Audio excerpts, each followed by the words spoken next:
రైతుల జీవితాలతో ఆడుకోకుండా పెట్టుబడి నువ్వు ఇచ్చిన రైతు బంధువు పూర్తిగా పెరిగిన ధరలకు కూడా సరిపోలేదు.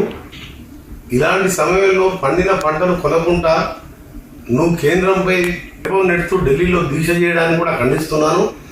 ఎందుకంటే మీరే మాకు కొనే అవసరం లేదని చెప్పి రిటర్న్గా రాసిచ్చిన తర్వాత నువ్వు ఈరోజు నీ మంత్రివర్గం ఎమ్మెల్యే ఎమ్మెల్సీలు యంత్రాంగం మొత్తం నీతో సహా అందరు పోయి అక్కడ కూర్చుంటే ఇక్కడ రైతుల పరిస్థితి ఏంటి?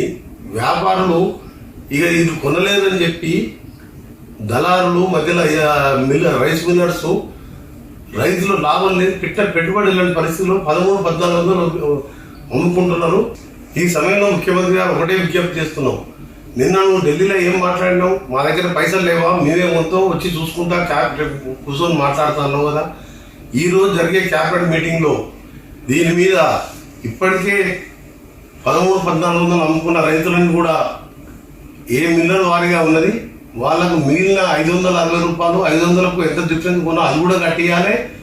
1960 కనీస మద్దతు ధరతో మొత్తం ధాన్యాన్ని చివరి గింజ వరకు పొందాలని నువ్వే చెప్పినావు. అవసరం ఉంటే కొని ఇవన్నీ తీసుకుపోయి ఇండియా గేట్ దగ్గర పోస్తానన్నావు. అందుకని నీకు ఒకటే విజ్ఞప్తి చేస్తున్నా ఈరోజు నిజంగా. ఎందుకంటే రైతుల ఉసురు తగిలిన ఏ ప్రభుత్వం కానీ ఏ ప్రభుత్వానికి నేతలకు కానీ మంచిగా ఉండవు.